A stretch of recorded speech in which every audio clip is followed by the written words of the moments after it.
Feel free to have a look in any of their portfolios.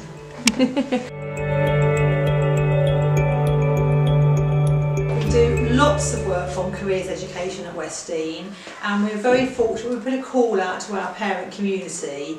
We tend to get lots of really wonderful kind offers to come in and talk to the students. So I think it's really important to have industry experts in to inspire the children.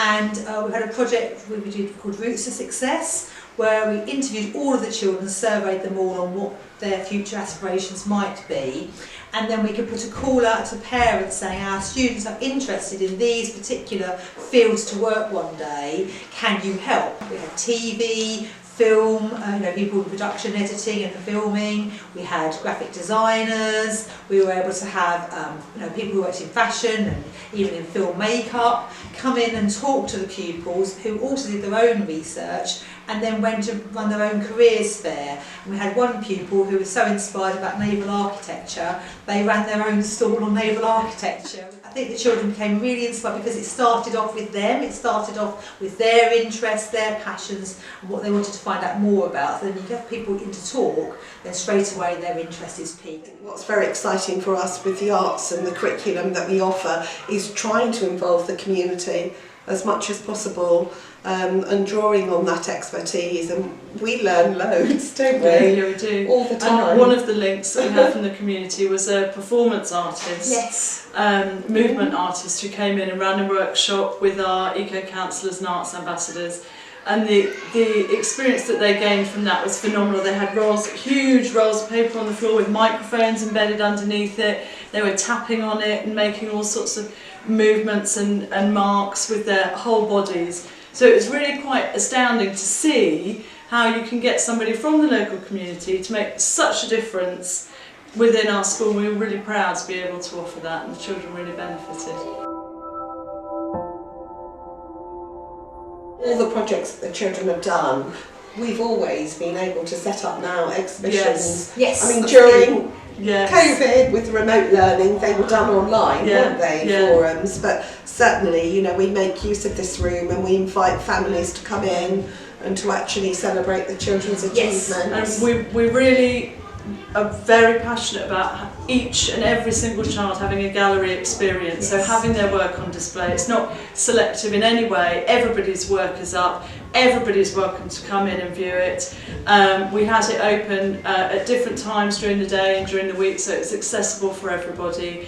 People were able to come in and stroll in with their children, the children could show them around, and they were really proud of what they've done. They saw it in a frame, they saw it up on the wall, around on the floors and the ceiling. It was a huge achievement for them to walk in and around that, especially when we send home reports about the core subjects very frequently, and it's not often that the parents and carers get an opportunity to see what's going on in the non-core subjects. So the exhibition spaces that we've got are perfect for that. And when we rehearse for the children's parade towards the end of April, we go out on the playground, we do our rehearsals and our practices, and all of the children in the rest of the school open the windows or they come down and have a look, and it gives that real sense of pride and energy and buzz to everything, and we really believe that the arts offer that across the board.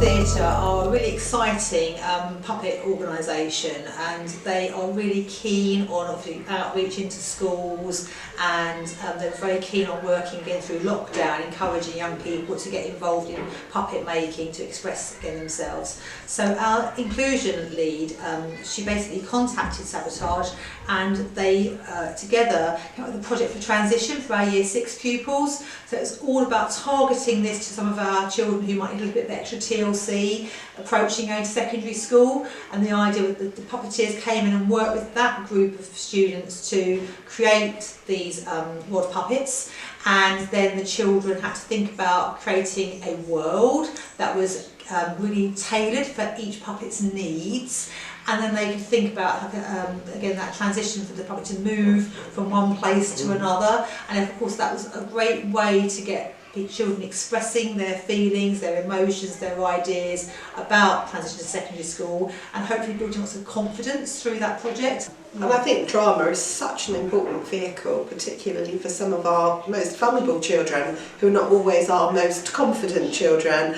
And we've found that a lot with some of our drama workshops. That we've supported some of those children who find it difficult to have their own voice, suddenly growing in confidence and developing that self-esteem, and that then translates into other learning for them in class and how they see themselves in the world. So it's very powerful. And in fact, you know, we've had a little group that are saying, oh gosh, we really enjoyed our drama groups last year, and when are they going to be starting up again, because that was something that meant a lot to them. And I think for this particular group of students with Sabotage Theatre, hopefully they moved on to secondary school feeling much more confident and well prepared.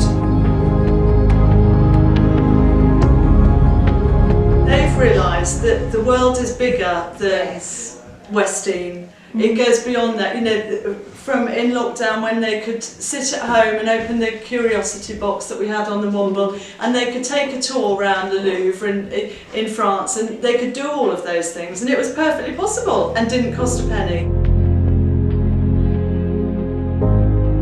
I mean, I would say as head teacher, I'm very proud of the fact that we have a very talented, very inspired group of professionals who are very dedicated, but amongst the team there's enormous expertise beyond just teaching, previous careers. They bring a lot to the table. I mean, I think about your expertise and all that you offer, and Jenny's expertise. Having subject specialists really helps, because I know that they've provided lots of excellent CPD for staff who then feel more confident to deliver the curriculum to the children in their classes. So, you know, making sure that that skills-based work is very progressive, making sure that the knowledge and content is as it should be, and knowing that there are experts in school on tap that they can go and talk to if they need to about anything. And I'm thinking about the expertise that we have in music as well, you know, dance and drama. We are very lucky. And actually, if there isn't the expertise here within the school, we do source it. And it opens more doors. You know, we don't like to do the same thing year on year, and we're always looking for a new project or a new idea, a new venture. And being part of Artsmark and Artwork has actually offered these opportunities. You know, last week from seeing the cartoonist Emily Feller and bringing that back, and now seeing the after school club, children engaging with that as well. So you know, even outside the 9 till 3 school hours, it's had an impact already on the children. So little things like that actually become part of the curriculum that we embed, and they're there all the time, and they're adapted and they evolve, and new things come along, and I think it's really special, isn't it?